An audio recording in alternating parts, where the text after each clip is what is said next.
Welcome back to this charming list. Now, we were talking about Mengele and his flight after World War II.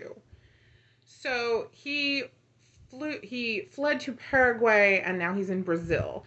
West Germany had sent an extradition request to Argentina, which dragged its feet, claiming a review was necessary because the doctor's crimes had been quote unquote political. Nazi hunters pursued him for decades, but Mengele ultimately drowned off the Brazilian coast in 1979, felled by a stroke. Because he had operated under an assumed name in Brazil, his death wasn't verified until his remains were forensically tested in 1985. Now, here's a good time to look into those political crimes of his back in his homeland of Deutschland. I think this is important to talk about. Okay, get ready. Joseph Mengele was born on March 16th, 1911, in Günzburg near Ulm, Germany. In 1935, he earned a PhD in physical anthropology from the University of Munich. He also held a doctoral degree in genetic medicine. In January 1937, he became the assistant of Ottmar von Vauchour at the Institute for Hereditary Biology and Racial Hygiene in Frankfurt. Vauchour was a leading scientific figure widely known for his research with twins, and that's how he got into it. Mengele and his mentor had performed a number of legitimate research protocols using twins as test subjects throughout the 1930s. Now, at Auschwitz, with full license to maim or kill his subjects, of course, Mengele performed a broad range of agonizing and often lethal experiments with Jewish and Roma, Gypsy, twins, most of them children. Mengele's research subjects were better fed and housed than the other prisoners and temporarily spared from execution in the gas chambers. His research subjects lived in their own barracks, where they were provided with a marginally better quality of food and somewhat improved living conditions than the other areas of the camp. When visiting his young subjects, he introduced himself as, get this, Uncle Mengele, and offered them sweets. In his 1986 book, Lifton describes Mengele as sadistic, lacking empathy, and extremely anti-Semitic, believing the Jews should be eliminated as an inferior and dangerous race. Twins were subjected to weekly examinations and measurements of their physical attributes by Mengele or one of his assistants. The experiments he performed on twins included unnecessary amputation of limbs, intentionally infecting one twin with typhus or some other disease, and transfusing the blood of one twin into the other. Many of the victims died while undergoing these procedures, and those who survived the experiments were sometimes killed and their bodies dissected once Mengele had no further use for them. Nizili, another doctor in the camp, recalled one occasion on which Mengele personally killed 14 twins in one night by injecting their hearts with chloroform. If one twin died from disease, he would kill the other twin to allow comparative post-mortem reports to be produced for research purposes. He had a wide variety of other research interests. Among these was a fascination with heterochromia, a condition in which the irises of an individual's eyes differ in coloration. Throughout his stay in Auschwitz, Mengele collected the eyes of his murdered victims, in part to furnish research material to colleague Karen Magnuson, a KWI researcher of eye pigmentation. Mengele's eye experiments included attempts to change the eye color by injecting chemicals into the eyes of living subjects, and he killed people with heterochromatic eyes so that the eyes could be removed and sent to Berlin for study. His experiments on dwarfs and people with physical abnormalities included taking physical measurements, drawing blood, extracting healthy teeth, and treatment with unnecessary drugs and x-rays. Mengele sought out pregnant women on whom he would perform experiments before sending them to the gas chambers. Alex Deckel, a survivor, reports witnessing Mengele perform vivisection without anesthesia, removing hearts and stomachs of victims. Yitzhak Gannon, another survivor, reported in 2009 how Mengele removed his kidney without anesthesia. He was forced to return to work without painkillers. Witness Vera Alexander described how Mengele sewed two Romani twins together, back to back, in a crude attempt to create conjoined twins. Both children died of gangrene after several days of suffering. So basically a real-life human centipede kind of thing going on. And speaking of gangrene, he also zealously documented in camp inmates the progression of the disease, noma, a type of gangrene which destroys the mucous membrane of the mouth and other tissues. So he's done all of these things that would keep us up at night, but it's World War II, okay? Shit is crazy all around. You're in fascism with orders. I mean, everyone always talks about the orders. I was given orders from above and I had to follow them. But what does this piece of garbage human do towards the end of the war? Mengele had hoped to use the research, quote unquote, he had garnered in Auschwitz in order to produce his habilitation, a second postdoctoral dissertation required for admission to a university faculty as a professor in German-speaking lands. Instead, in January 1945, as the Soviet army advanced through western Poland, Mengele fled Auschwitz. There are no words, people. I mean, are there? In fact, Rolf Mengele, his son, later claimed that his father had shown no remorse for his wartime activities. From the summer of 1945 until spring 1949, using false papers, Mengele worked as a farmhand near Rosenheim, Bavaria. His prosperous family then aided his emigration to South America. He settled in Argentina. Mengele spent the last years of his life near Sao Paulo in declining health. Mengele suffered a stroke and drowned while swimming at a vacation resort near Bertioga, Brazil on February 7, 1979.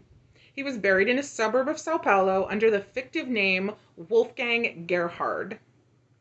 In 1985, German police, working on evidence they had recently confiscated from a Mengele family friend in Günzburg, located Mengele's grave and exhumed his corpse.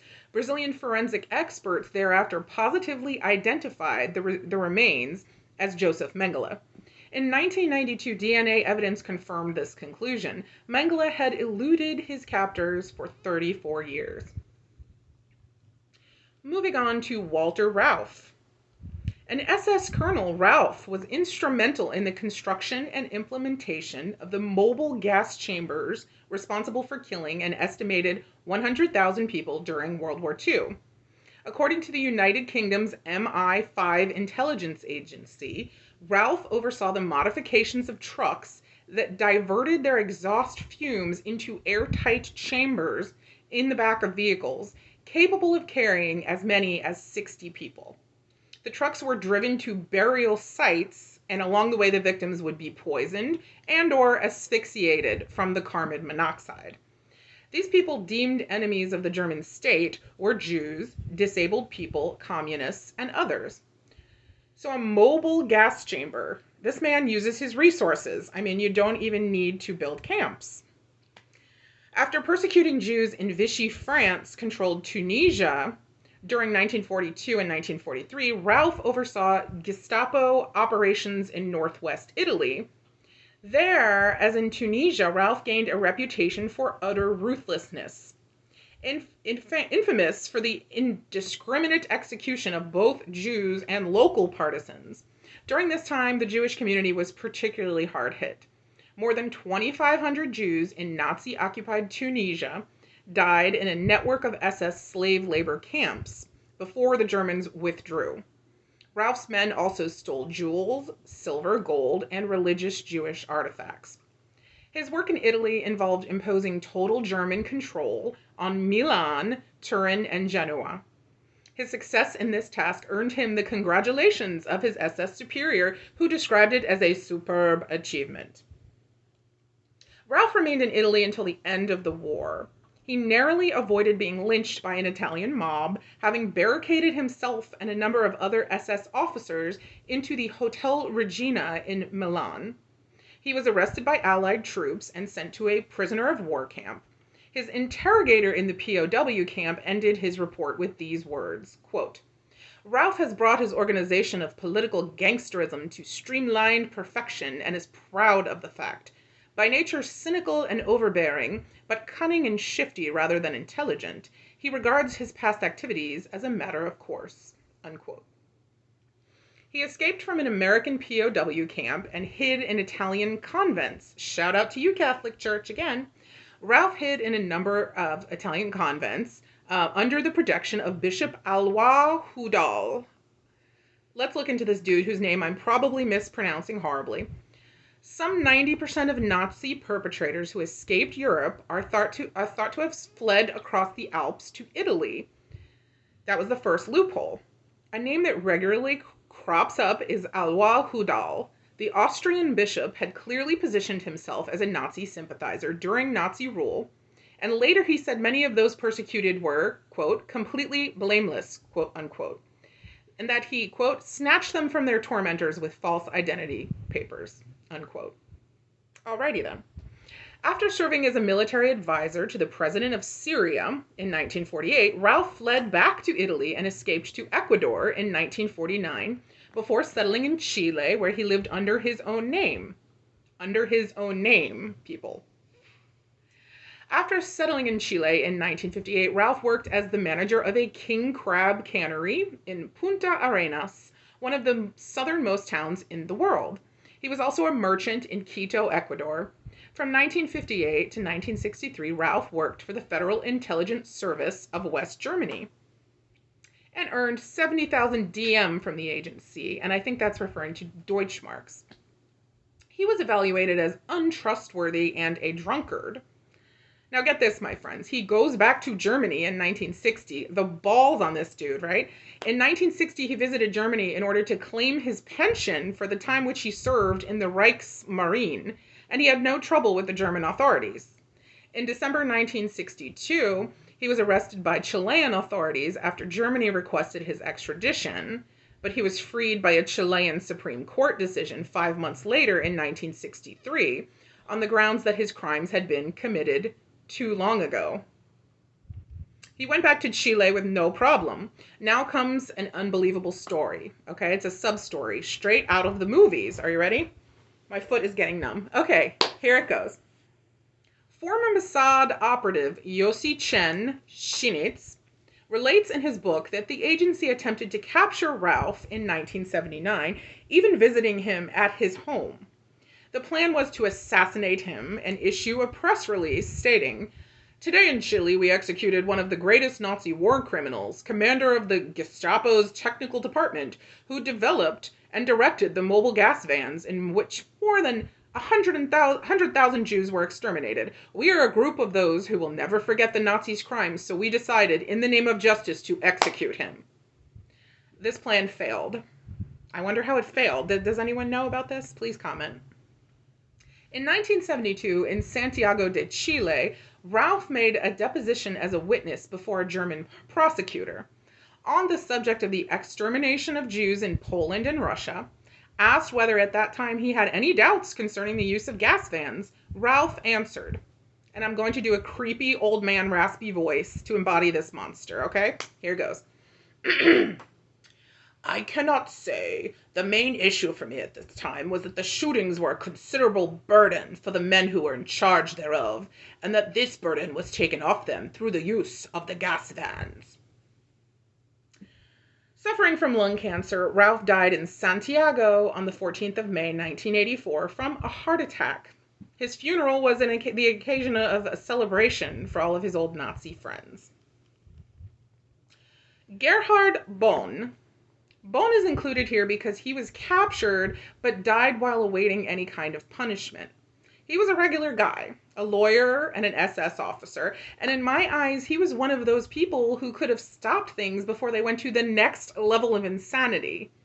Bonn headed the Third Reich's work group of sanatoriums and nursing homes and was responsible for the administrative logistics of Hitler's Action T4 euthanasia program. Action, A-K-T-I-O-N. Claiming to be a mercy killer, Bonn was instead among the leaders who carried out a systemic extermination in order to purify the Aryan race and avoid state expenditures on those with mental and physical disabilities. So he was responsible for the administrative logistics. All those orders that people had to follow, right? Hitler wasn't sitting around eating vegetables and typing this shit out. He had guys like this douchebag typing out all of the orders and creating reports of how things turned out. Bonn created the organizational framework for the registration of the victims, the transport to the killing centers, and the notarization of their death, including the administration of the estate, and provided formal legal protection by a Nazi special registry office in order to hide the high death rates from the community registrars. So before there was this 6 million Jews number that we're all familiar with, the man was hiding the real escalating murder numbers from the public at that time. This is how they were able to get the momentum to start the mass murder. All told, the program killed some 200,000 Germans with incurable diseases, mental illnesses, and other handicaps. The victims were led to gas chambers in the institutions and then cremated. The program served as a trial run for the mass extermination camps later operated by the SS. Bonn was thrown out of the Nazi Party after submitting a report accusing his agency of fraud and corruption. So I would like to look into that further. Fraud and corruption in what sense? Is this a report trying to halt the further creation of mass murder programs like these? Doubtful. Could he maybe have a spark of humanity under that SS regalia fetish disguise? Yeah. Here's what I could find. At the beginning of 1942, Bonn wrote a memorandum in which he accused the staff of Action T4 of food pushing, the abuse of motor vehicles, and alcohol and sexual debauchery. What does that mean, right? These allegations were checked and turned out to be partly exaggerated and partly false. With a secret judgment of August 10th, 1943, he was elected by the First Chamber of the Supreme Party Court of the NSDAP, excluded him from the party. In December 1943, he was discharged from the SS as a punishment due to the breach of confidentiality. Oh, poor baby. Drafted into the Wehrmacht in January 1943, Bonn saw the end of the war in Italy, where he was taken prisoner by the Americans. Released at the end of 1946. Why? He returned to Cologne. In Dusseldorf, he worked as a legal assistant in a law firm. When the Federal Republic of Germany was founded in 1949, Bonn took the Rat Lines, or the secret network of Nazi sympathizers, to Argentina. He was disguised as a technician for the military under the country's president, Juan Perón. He later admitted that Perón's helpers gave him money and identity papers. He was the author of Der Weg, the newspaper of the German National Socialists in the Perón era. In 1955, he returned to Germany and was admitted to the bar in Cologne. In July 1956 and in Dusseldorf in December 1956. So again, he was welcomed back into his old field of law with open arms. After a coup deposed Perón, Bonn returned to Germany and was indicted by a court in Frankfurt in 1963. Released on bail, Bonn once again fled to Argentina, from where he was finally extradited 3 years later as the first Nazi criminal surrendered by Argentina, the first one. However, when Bonn did not appear in court on the 158th day of the trial, September 30th, 1968, an expert judged Bonn to be at risk of a heart attack as the trial proceeded.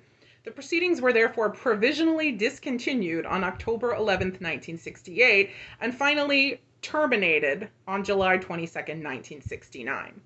Declared unfit to stand trial, Bonn survived another 15 years before his death in 1981.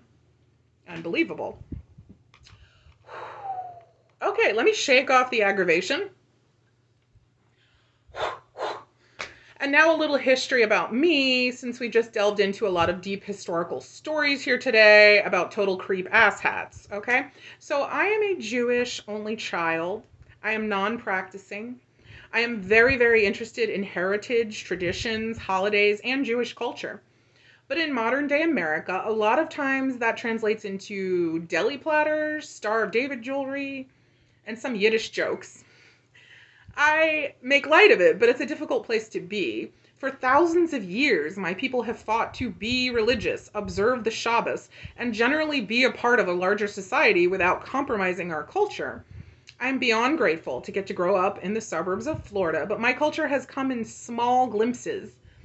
My grandfather did not send my father to yeshiva, the Jewish boys' school, because he wanted him to acclimate to American society and not to be made fun of later in life or segregated in any way. My grandparents spoke Yiddish when they didn't want my parents to hear things as children, and what that means is that I do not speak Yiddish. It wasn't left to me. I don't speak Hebrew, and I don't speak anything except some Spanish I learned in school and from friends. I throw up my arms. I did not come from wealth, and I've heard stories about my great-grandfather coming here as a young man, alone, with nothing, through Ellis Island. I only know bits and pieces of that history. So I sit here, partnered with a non-Jewish, matzo ball-loving partner, and 2 interfaith children, in front of a recording device, choosing to use my voice. And a little note here that I've been binge-watching Curb Your Enthusiasm lately. We've had some sicknesses in my household. And though Larry David is a little bit of a self-hating Jew, he's hilariously twisted. And, Jewish culture can be so strange and wonderful.